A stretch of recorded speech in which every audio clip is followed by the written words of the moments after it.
할렐루야. 오늘도 참으로 좋은 날입니다. 좋은 일이 일어날 줄로 믿습니다.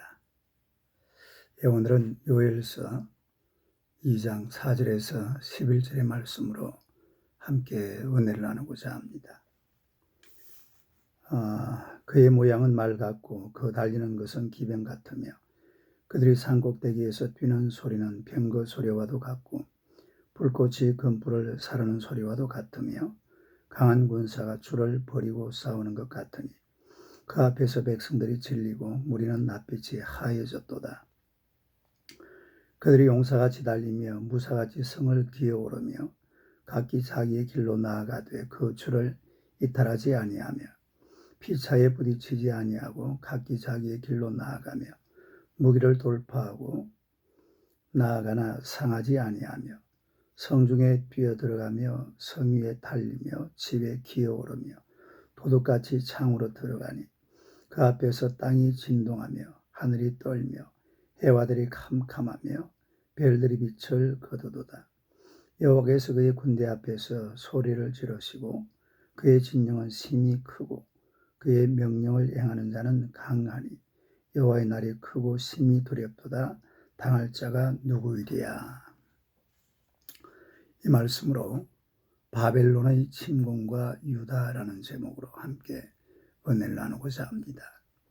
본문은 메뚜기 때와 여호와의 날에 유다를 침공하는 바벨론 군대를 오버랩시키면서 말씀을 하고 있습니다. 이제 여호와의 날이 임박했는데 여호와의 날이 되면 마치 메뚜기 때처럼 바벨론의 군대가 유다에 쳐들어온다는 그런 말씀을 하고 있는 거죠. 첫째로 우리가 오늘 이 본문의 말씀에서 바벨론의 군대의 모습을 볼 수가 있습니다. 바벨론 군대는 마치 당시 팔레스타인을 황폐화시킨 메뚜기 떼와 흡사하다는 것을 볼 수가 있는데 4절에 보니까 그의 모양은 말 같고 그 달리는 것은 기병 같으며 라고 했습니다. 메뚜기는 마치 그 머리가 말하고 비슷하게 생겼나 봐요. 그리고 이 메뚜기가 뛰는 모습은 말을 탄 기병이 말을 타고 달가닥 하면서 뛰어가는 그런 모습과 비슷하기 때문에 메뚜기를 말과 기병으로 비유하고 있는 겁니다. 물론 이 모습은 여호와의 날에 유다의 멸망의 날에 바벨론 군대의 모습을 연상하고 말씀하고 있는 그런 거죠. 5절에는 그들이 산 꼭대기에서 뛰는 소리는 병거 소리와도 같고 불꽃이 금불을 사르는 소리와도 같으며 강한 군사가 줄을 버리고 싸우는 것 같으니라고 했습니다. 여기 보면은 산 꼭대기에 뛰는 소리라고 말씀을 하고 있는데 왜 이 산 꼭대기에 뛰는 소리라 그랬는가 하니까 유다를 침공한 바벨론이 유다를 가만히 살펴보니까 산 꼭대기 쪽으로는 방비를 하지 않아요. 그래서 이 군사 전략상 산 있는 쪽으로 이 바벨론 군대가 쳐들어온 그런 내용인데요. 왜 이렇게 유다가 이 산 꼭대기 쪽으로는 방비를 하지 않았는가 하니까 산이 높고 험하니까 적군이 절대로 이쪽으로는 공격을 하지 않을 것이다. 그래서 방비를 허술하게 했던 것입니다. 방비를 허술하게 하고 나니까 역지사지라고 이 전쟁사에는 보면은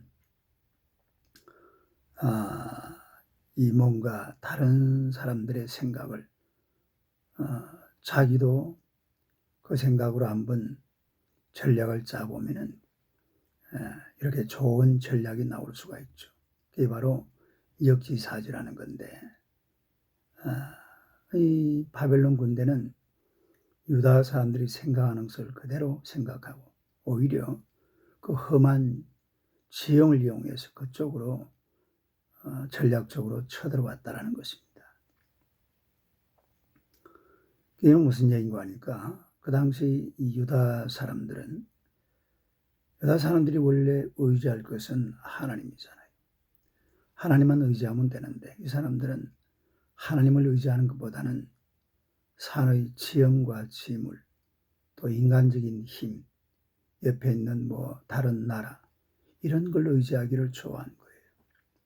원래 유다라는 나라는 하나님만 의지하고 살면은 별 문제가 없는 나라입니다. 그런데 하나님을 의지하기보다는 이 산의 지형, 지물이라든지 이런 것을 의지하는 그런 유다의 모습을 보게 되는 것입니다. 그래서 산꼭대기로 쳐들어오는 바벨론 군대가 불꽃이 금불을 사르는 소리도 같고 또 병거 소리 같이 막 어마어마한 군사적인 힘을 가지고 그쪽으로 쳐들어왔다라는 거죠. 그 다음에 보니까 강한 군사가 줄을 버리고 싸우는 것 같다 그랬는데 이 메뚜기 떼는 보면은 아주 질서가 정연합니다. 그렇게 새까맣게 몰려다니면서도 아주 질서정연하게 자기들끼리 부딪히지도 않고 그리고 이 지역을 황폐화시키는 이런 때가 바로 메뚜기 때입니다. 바벨론 군대도 마찬가지죠. 이 훈련되고 질서정연한 바벨론 군대가 7절에서 9절에 보니까 잘 나타나고 있습니다. 그들이 무사같이 달리며 무사같이 성을 기어오르며 각기 자기의 길로 나아가되 거주를 이탈하지 아니하며 피차에 부딪히지 아니하고 각기 자기의 길로 나아가며 무기를 돌파하고 나아가나 상하지 아니하며 성중에 뛰어들어가며 성 위에 달리며 집에 기어오르며 도둑같이 창으로 들어가니. 옛날에 그 전쟁하는 모습이 그대로 드러나 있죠. 메뚜기 떼들의 모습과도 같습니다. 바로 이 바벨론 군대의 모습이에요. 예. 옛날에는 전쟁이 다 이랬습니다. 바벨론 군대는 그야말로 잘 훈련된 그런 군대였다라는 것을 알 수가 있는데 용사와 무사 같다고 그랬죠. 또 아주 질서정연하게 움직이고 있습니다.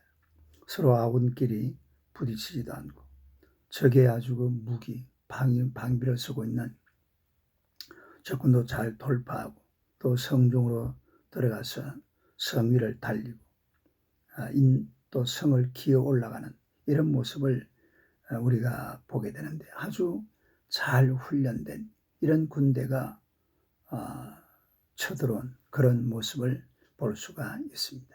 메뚜기 떼와 똑같아요. 메뚜기 떼도 그렇게 질서정연하게 공격을 해서 그 지역을 황폐화시키는데 이 바벨론 군대가 아주 질서정연하게 잘 짜여진 군대의 모습으로 유다에 들어와서 유다를 멸망시키는 그런 모습을 보게 된다는 것입니다. 그 다음에 두 번째로 유다의 모습을 볼 수가 있습니다. 유다의 모습은 5절에서 잘 나타나 있는데 그들이 산꼭대기에서 뛰는 소리는 병거 소리와도 같고 불꽃이 검불을 사르는 소리와도 같으며 강한 군사가 줄을 버리고 싸우는 것 같으니라고 했는데 아까도 제가 말씀드렸지만 산꼭대기에서 뛰는 소리, 이 말은 그 당시 이스라엘 사람들의 모습을 잘 나타내주고 있는 거예요.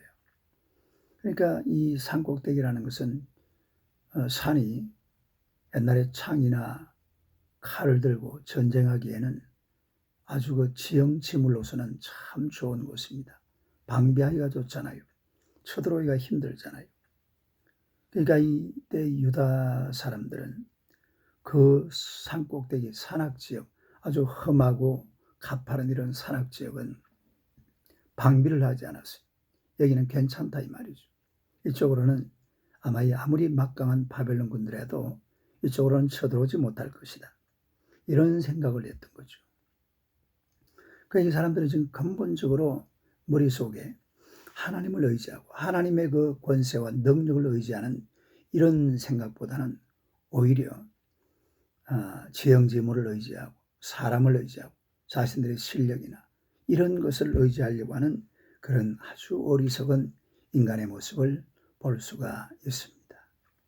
인간은 누구든지 하나님의 권세를 의지하고 하나님의 능력을 의지할 수 있는 그런 자격을 가지고 있고 특권을 가지고 있고 그런 권세를 가지고 있습니다. 그러면은 우리가 이 땅을 살아가면서 하나님의 권세를 의지하고 하나님의 능력을 의지하고 하나님을 믿고 살아야 되는데 이 선민이었던 유다 백성조차도 그러지를 못했다는 거죠.